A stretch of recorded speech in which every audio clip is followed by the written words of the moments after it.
Of course, as I mentioned before, the Overwatch World Cup is very much known as breakout performances. Last year, it was Gushua and Team China, and then all of a sudden, a lot of Chinese players finding spots on Overwatch League rosters. This year, even Sinatra mentioned this, a couple of players on Team Saudi Arabia impressed a lot of players, but Team Denmark, I think, is the one that people look at and say, wow, what a performance from this team. Extremely impressive. The DPS duo seemed to shine there.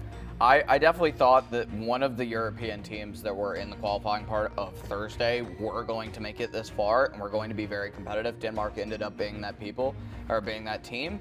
You know, I think that Europe, particularly when it comes to nationalistic competitions in esports, that being able to talk the same language, being able to communicate the way that they did all in Danish, I think that that's super important. And so, like, we see this in Counter-Strike where teams are very much, like, nationalism is a big thing in Counter-Strike.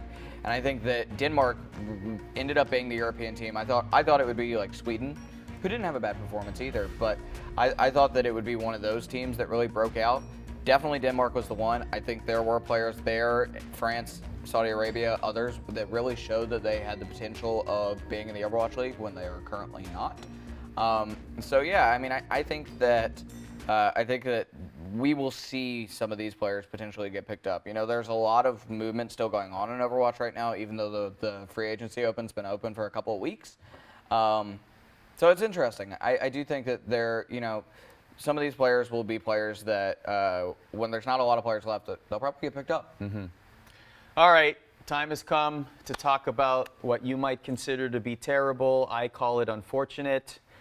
Team Canada, not such a great performance at the 2019 edition of the Overwatch World Cup. Jacob, very quick thoughts. We have about 3 seconds. Go ahead. That's all the time we have to talk about Team Canada. Unlucky. I will say this. I want to make one point. The lasting impression for me regarding Team Canada was not actually what happened during the tournament itself. And I want to preface this by saying I am not putting blame on any party. This involves XQC and streaming Overwatch 2. I'm not blaming XQC. I'm not blaming Team Canada. I am simply pointing out the optics of this situation. I find it to be a little bizarre.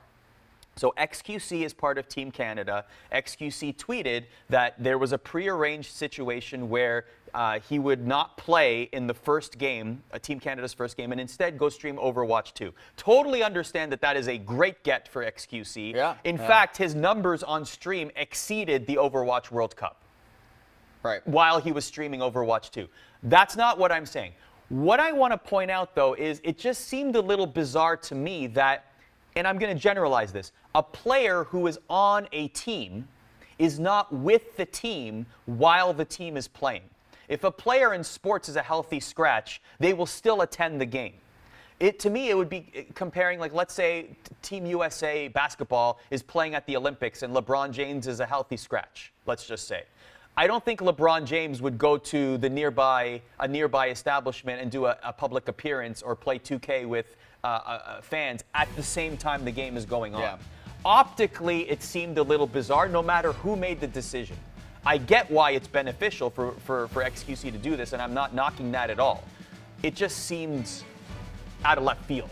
Yeah, it definitely was very poor optically, and it kind of seems like bad sportsmanship. I know XQC had a tweet where he kind of popped off after they were eliminated from contention, right? This is one of the worst performances we've seen in Team Canada history. And I think that, you know, given the later tweet and then the earlier streaming of Overwatch 2, it just seemed like they weren't invested. It seemed like Team Canada weren't invested in doing what they did, which is sad. It's like the past couple of years they've been a very high-performing team. I think they've outperformed their expectation most years in the Overwatch World Cup, and this year it just seemed like they fell flat.